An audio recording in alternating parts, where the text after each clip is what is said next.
কারণ মাজারে আপনি আস্তিক, নাস্তিক, হিন্দু, মুসলমান, বৌদ্ধ, খ্রিস্টান যে কেউ যেতে পারে। এবং সংস্কৃতির দিক থেকেও সেটা এমন একটা সংস্কৃতি যেটা আপনাকে আল্লাহর নিকটবর্তী করে, মানে এমন সংস্কৃতি যেটা অলওয়েজ হয় আল্লাহ বন্দনা, নবীর বন্দনা, ধর্মীয় গানগুলো এখানে অতিরিক্ত গাওয়া হয়, যেগুলো আধ্যাত্মিক জায়গা, ক্ষেত্র জায়গা। দেখা গেছে এই ইসলামী দলগুলো ইসলাম বলতে যেটা বুঝে, আর আমাদের সাধারণ মানুষ ইসলাম বলতে যেটা বুঝে, এর মধ্যে আকাশ এবং পাতাল ব্যবধান রয়েছে।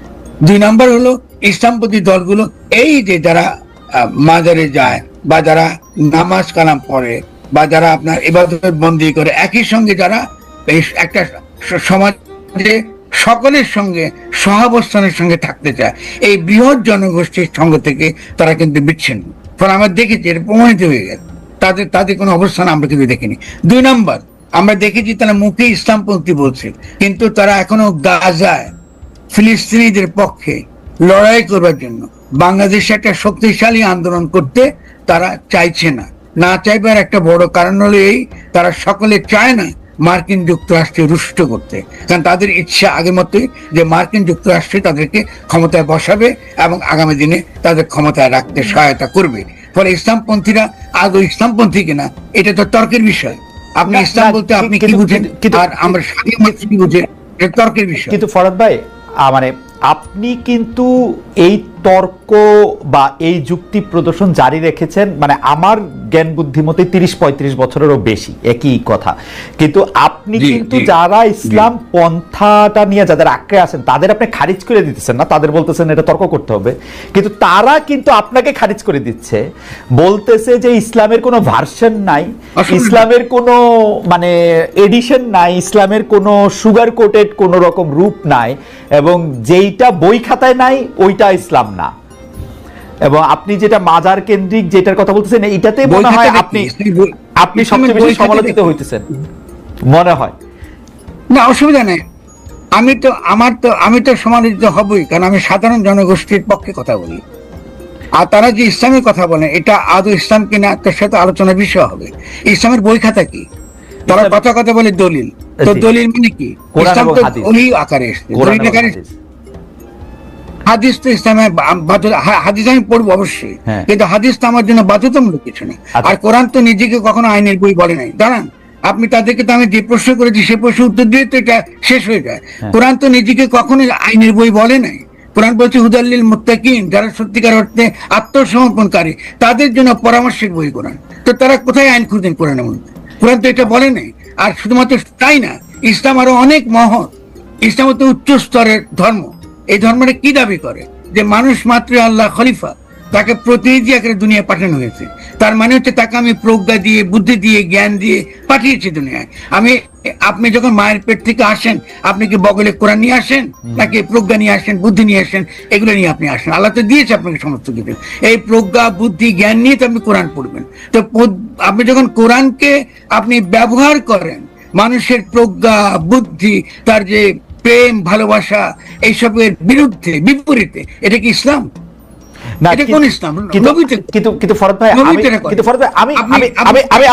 আমি আপনার সাথে থিওলজিক্যাল তর্কে যাব না, কিন্তু আমি যদি আপনাকে বলি, আমি থিওলজিক্যাল তর্ক করছি না, আমার প্রশ্নটা যদি আমি শুধু বলি যে ব্যাপারটা হচ্ছে এরকম, যদি আপনি মানে আমাদের যারা এটা বলেন তারা বলেন যে প্রফেট হযরত মুহাম্মদ সাল্লাল্লাহু আলাইহি ওয়াসাল্লাম যখন মারা যান তখন তাকে প্রশ্ন করা হইলে বা তিনি অন্য প্রসঙ্গে নানাভাবে এটা বলতে চেষ্টা করছেন যে তোমাদের জন্য আমি এই গাইডলাইনটা আল্লাহ তোমাদেরকে আমার মাধ্যমে তোমাদেরকে দিয়ে গেছে, this is the complete guideline. বলুন, আপনি বলেন না কি বলে, কি দিয়েছে আল্লাহ আমাদেরকে? এই যে গাইডলাইন, তুমি এটা কমপ্লিট এটা ফলো করতে পারো। আমি কেন বলতেছি, আমি কিন্তু আপনার কথা মানে আমি বুঝতে পারতেছি, কিন্তু ঘটনা হচ্ছে এক একজন যদি তার নিজস্ব প্রজ্ঞা দিয়া এক একভাবে এটা ব্যাখ্যা করতে পারে, তাহলে তো আর আমরা এক ময়দানে দাঁড়াতে পারবো না। ফরহাদ, আমরা মিলবো কি শর্তে? না, অবশ্যই দাঁড়াতে পারবো। তাহলে ওয়েস্টার্ন সিভিলাইজেশন কি করে টিকে আছে? ঠিক আছে, এই লুথারান চার্চ, এই ক্যাথলিক, মানে ওরা যদি আপনি প্রশ্ন বিভেদ না, এটা তো আপনি একদম আমাকে উত্তর দিতে দেবেন। জি, আমি উত্তর দিবেটা হচ্ছে এই যে প্রথমত হলো যে 100 জনের তো তাদের ব্যক্তিগত ইচ্ছা অনিচ্ছা দ্বারা তারা ঠিক হবে না। আপনার মধ্যে যে বুদ্ধি আছে, যে প্রজ্ঞা আছে, যে তর্কের যে আপনার যে ক্ষমতা আছে, এর দ্বারাই তো সামষ্টিক অভিপ্রায়টা তৈরি হয়। আপনি যে সামষ্টিক অভিপ্রায় তো তর্ক ছাড়া তো হবে না। সামষ্টিকতা আলোচনা ছাড়া তো হবে না, গণতন্ত্র মানেই তো আলোচনা। তো আপনি এটাকে কেন অস্বীকার করছেন? আপনি গণতন্ত্র থেকে কিন্তু ফরহাদ ভাই, আপনি নিজেও এখানে দীর্ঘ সময় কাটাইছেন, এখানে তো 137টা ক্যাথলিক চার্চ, 137 এই লুথারেন, এই সেই, এবং তারা কিন্তু পরস্পরকে খুব ভালোবাসে, ব্যাপারটা এরকমও না। না, খুব ভালো না, কিন্তু তারা তো একটা রাষ্ট্র গঠনের ক্ষেত্রে তাদের তো একটা ঐক্যমত্য আছে। তাহলে আধুনিক রাষ্ট্র কোথায় গড়ে উঠলো? আধুনিক রাষ্ট্রতে গড়ে উঠছে খ্রিস্টানিটি থেকে। আধুনিক রাষ্ট্রতে খ্রিস্টান থিওলজিক্যাল স্টেট, এখানে সার্বভৌমত্বের ধারণা, তো আধুনিক রাষ্ট্রের যে সার্বভৌমত্বের ধারণা ওটা তো খ্রিস্টানি থেকে এসছে। ইসলামের তো রাষ্ট্রের সার্বভৌমত্বের কোনো ধারণাই নাই। তাহলে ওনারা কি রাজনীতি করতেছে? আপনি যদি রিয়েলি তারা ইসলামপন্থী হতেন, তাহলে কি করে রাষ্ট্র সার্বভৌম এটা তারা কি করে এটা তারা মানেন? আর তারা যে আল্লাহ সার্বভৌম বলেন, তারা তো রাষ্ট্রবিরোধী। তো তারা তো একটা অলরেডি একটা কন্ট্রাডিক্টরি পজিশনে গিয়ে রাজনীতি করছেন, এটা তো হবে না। আপনি যে জন্য ইসলাম হলো সবচেয়ে অগ্রসর একটা রাজনৈতিক ধর্ম, তার সত্যিকারের সঠিক রাজনৈতিক দিশা দেওয়ার জন্য ইসলাম আপনাকে যথেষ্ট পরিমাণ তার যে থিওলজিক্যাল প্রপোজিশন বলেন, ফিলোসফিক্যাল প্রপোজিশন বলেন, ইসলামের মধ্যে নিহিত রয়েছে, নবীর জীবনে নিহিত রয়েছে। নবী কি হীরা গুহায় বসে বসে সারা জীবন বন্দী করে কাটেছেন নাকি? তিনি কি যুদ্ধ করেন না? তিনি কি আপনার রাষ্ট্র প্রশাসন পরিচালনা করেন না? তার বিবিরা কি তার মসজিদের কোণা ছিল না?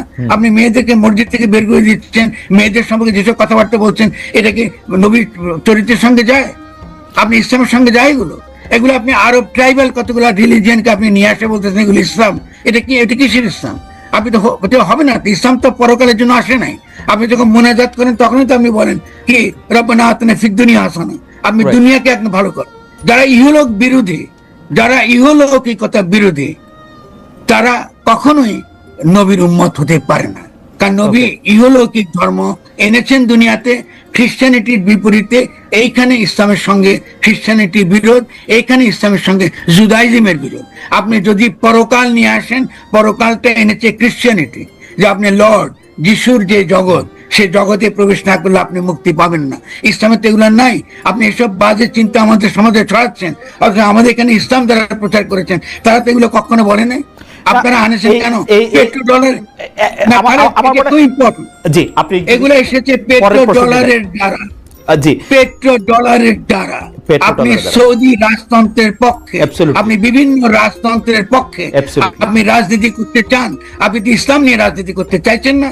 ইসলাম নিয়ে রাজনীতি যদি করেন তাহলে অবশ্যই আমরা সকলে বসে বাংলাদেশে একটা ছোট করে এই প্রসঙ্গে একটা শেষ কথা, যে ফরহাদ ভাই আমাদের একজন দর্শক, ইনি আপনাকে প্রশ্ন করেছেন যে ওনার নাম সোহেল সাদি। ফরহাদ ভাই, আপনি উত্তরটা বেশি এটা লম্বা করেন না, খালি প্রশ্নটা আমি অন্য প্রসঙ্গে চলে গেলাম, প্রশ্নটা গুরুত্বপূর্ণ মনে হইলো বলে আপনার কাছে প্রশ্ন করতেছি। যে উনি প্রশ্ন করতেছেন যে তিনি যে ইসলামের কথা বলেন, অর্থাৎ আপনি যে ইসলামের কথা বলেন, সেই ইসলাম তিনি কার কাছ থেকে শিখেছেন, তার ইসলাম শেখার উৎস কি?